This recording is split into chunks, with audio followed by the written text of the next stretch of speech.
रहमानिर्रहीम। Dear students, अस्सलाम वालेकुम। उम्मीद है आप लोग खैरियत से होंगे और आपने कल का लेक्चर भी देखा होगा। कल का लेक्चर था रोटेशनल काइनेटिक एनर्जी। सबसे पहले हमने रोटेशनल काइनेटिक एनर्जी का रिलेशन फाइंड आउट किया। उसके बाद हमने डिस्क की रोटेशनल काइनेटिक एनर्जी निकाली, हुक की रोटेशनल काइनेटिक एनर्जी का रिलेशन निकाला, स्पीड ऑफ डिस्क और स्पीड ऑफ हुक हमने फाइंड आउट किया। आज का हमारा टॉपिक है पावर। सबसे पहले इसकी डेफिनेशन देखेंगे। इसकी डेफिनेशन है work done per unit time. क्या डेफिनेशन है? Work done per unit time. अब पावर को इस तरह डिफाइन करेंगे, इनकी उसकी दूसरी डेफिनेशन इस तरह से भी हो सकती है। इसकी डेफिनेशन दूसरे तरह से रेट ऑफ डूइंग वर्क, यानी कि जो मखसूस टाइम दिया गया है उस टाइम में कितना वर्क हुआ। उसके बाद है average power, total work done divided by the total time taken. इसको रिप्रेजेंट करेंगे mathematically. Average power is equal to delta W by delta T. Delta W क्या है? Work done. Delta T time taken. फिर उसके बाद है instantaneous power. अब इसको हम डिफाइन करेंगे limiting value of delta W by delta T. Limiting value of delta W by delta T. अब यहाँ पे जो है डेल्टा टी जो है वो टाइम को रिप्रेजेंट कर रहा है, और अगर टाइम लिमिट इतना स्मॉल हो कि अप्रोचेस टू ज़ीरो हो तो हम इंस्टेंटेनियस पावर कहते हैं उसको। देखिए मैथमेटिकली हम इसको लिख रहे हैं, P instantaneous power is equal to limit delta T tends to zero delta W by delta T. Power एक स्केलर क्वांटिटी है। इसकी ऐसा यूनिट जो है जाउल पर सेकेंड, उसको वॉट कहते हैं। और पावर जो है उसको हम 1 वॉट कहेंगे अगर 1 जाउल वर्क हुआ हो 1 सेकेंड में। पावर कब 1 वॉट होगी? जब 1 जाउल वर्क हुआ हो 1 सेकेंड में। इसकी डायमेंशन है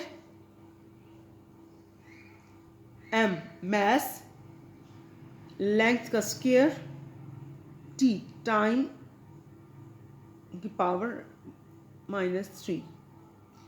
अब इसके बाद है डायमेंशन ऑफ पावर हमें निकालनी कैसे है। हमें मालूम है p is equal to delta W by delta T, work done divided by time. हमें मालूम है वर्क की यूनिट क्या है? जाउल। उसकी टाइम की यूनिट सेकेंड। हमें यह भी मालूम है जाउल किसके बराबर है? Newton into metre divided by second. ये भी मालूम है हमें कि न्यूटन किसके बराबर है? F is equal to M A का रिलेशन सामने रखें और जो है उसमें आपको न्यूटन जो है मालूम हो जाएगा वो किसके बराबर है? Kilogram metre per second square. F is equal to M A, यानी कि 1 kg का मैस है, उसके ऊपर जब 1 न्यूटन की फोर्स लगती है तो 1 मीटर पर सेकेंड स्क्वायर की एक्सेलरेशन प्रोड्यूस होती है।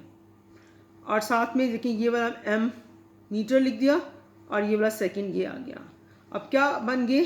पूरा रिलेशन क्या बन गया? Kilogram metre square divided by second cube.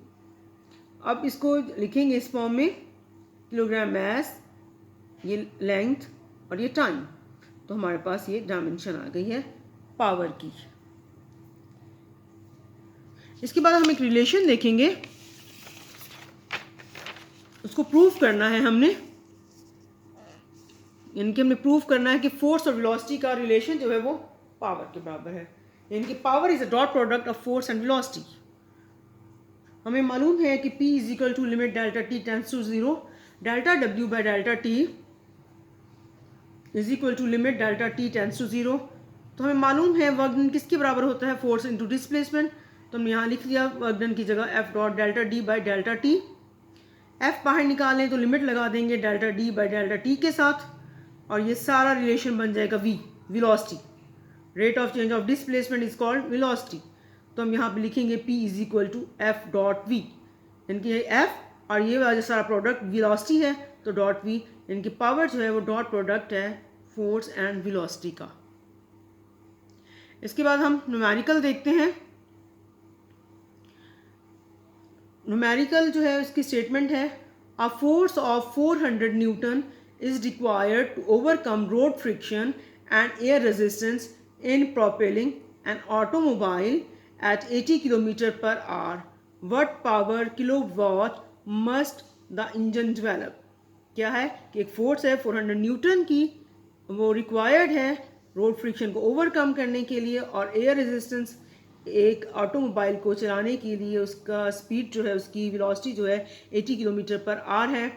अब हमें जो है इंजन को कितनी पावर चाहिए, तो हमें मालूम है, यानी कि अब यहाँ से आप देखिए डाटा निकालें।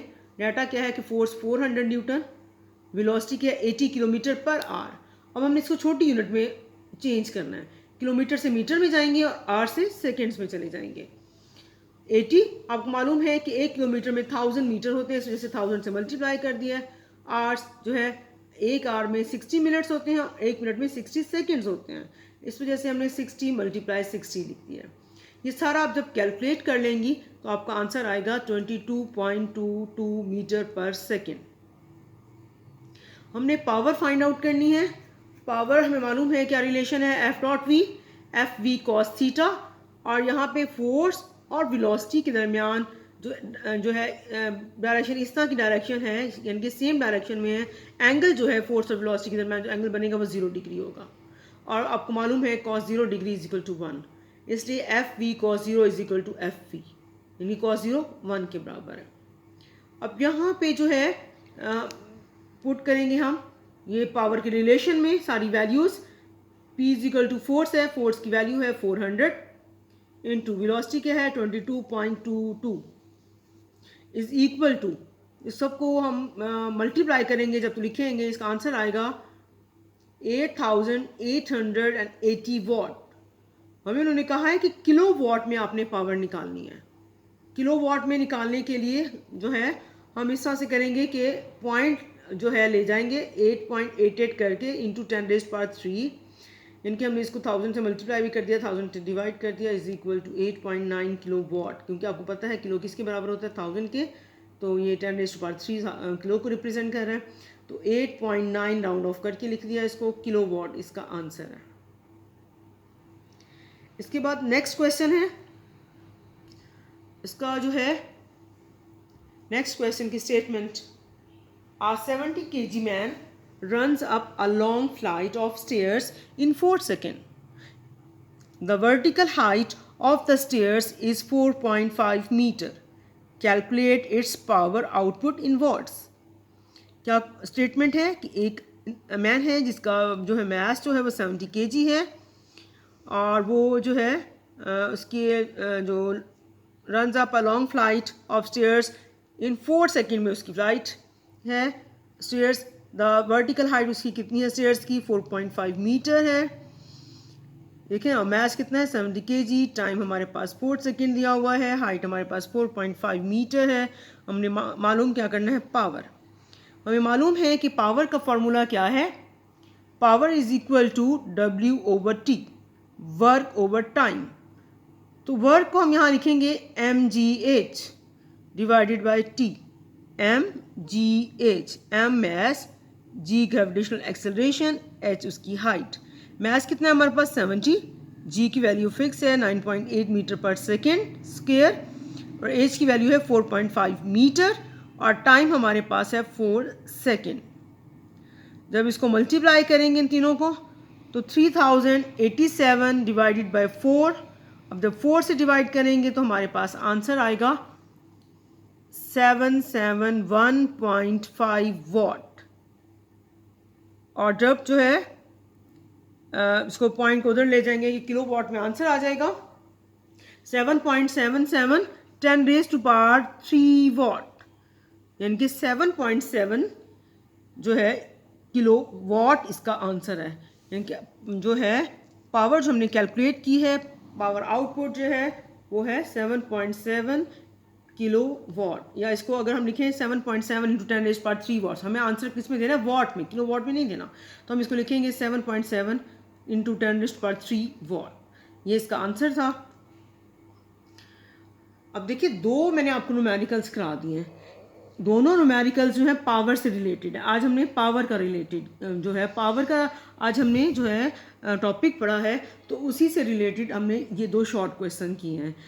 जो है एक में हमने रिलेशन फाइंड आउट जो है हम उसको डाटा के मुताबिक देखते हैं कि हमारे पास पहला जो न्यूमेरिकल था उसमें हमें फोर्स और वेलोसिटी दी गई थी। तो इसका मतलब है आप जो है पावर का कौन सा रिलेशन यहाँ पे यूज़ करेंगे, फोर्स और वेलोसिटी का प्रोडक्ट जो है वो यूज़ करेंगे। और दूसरा जो है क्वेश्चन का डाटा आप देखिए ना पहले कि कौन सा कैसे डाटा दिया गया है, तो उसके मुताबिक आप फार्मूला अप्लाई करेंगे। तो अब दूसरा जो क्वेश्चन था उसमें आप जो है मैथ दिया हुआ है, हाइट दी हुई है और टाइम दिया हुआ है। इसका मतलब है आपने जो है वर्क ओवर टाइम वाला रिलेशन जो है वो लगाना है यहाँ पे, यानी कि वर्क ओवर टाइम वाला जो है फॉर्मूला अप्लाई करना है। और वर्क को हमने यहाँ पे लिखा है mgh, और mgh जो है इसमें g ग्रेविटेशनल एक्सेलरेशन है, इसकी वैल्यू कांस्टेंट है, वो आपको याद रखनी पड़ेगी। उसकी वैल्यू है 9.8 मीटर पर सेकेंड स्क्वायर। आप ये याद रखेंगी तो आपको ये क्वेश्चन बहुत आसान, दोनों न्यूमेरिकल्स हैं, आसानी से आप हल कर लेंगी। इन दोनों क्वेश्चंस को आप अपने हाथों से सॉल्व कीजिए। ऊपर वाला रिलेशन भी बहुत इंपॉर्टेंट है, P = F.V, ये आपका शॉर्ट क्वेश्चन में भी आ सकता है। और आप जो है इसका जो है न्यूमेरिकल की जगह भी ये आपको 2 नंबर का या 3 नंबर का ये क्वेश्चन दे सकते हैं, तो आप उसको भी हल करें और साथ में ये दोनों न्यूमेरिकल्स जो हैं ये भी साथ में सॉल्व करें। इंशाल्लाह अब जो है 16 से आपकी क्लासेस जो है कैंपस में स्टार्ट हो गई हैं कॉलेज में, तो इंशाल्लाह मैं आपको आगे के न्यूमेरिकल्स भी करा दूंगी। उम्मीद है आपको समझ आई होगी। मैंने अपनी तरफ से भरपूर कोशिश की है कि आपको सारा क्लियर हो जाए। अगर नहीं क्लियर होता तो आप लोग जो है मुझसे दोबारा से ग्रुप में मैसेजेस करके ये क्वेश्चन इनके बारे में पूछ सकती हैं, मैं आपको दोबारा भी समझा दूंगी। लेकिन आप लोग खुद अपने हाथों से सॉल्व करें, तब आपको इसमें समझ भी आएगा और तब आपको पता लगे आपको कौन कौन सा स्टेप नहीं समझ में आएगा। जब नहीं करेंगे तो आपको फिर नहीं समझ में आएगा। उम्मीद है आप लोग मेरी बात पे अमल करेंगी। ओके, थैंक यू, अल्लाह हाफिज़।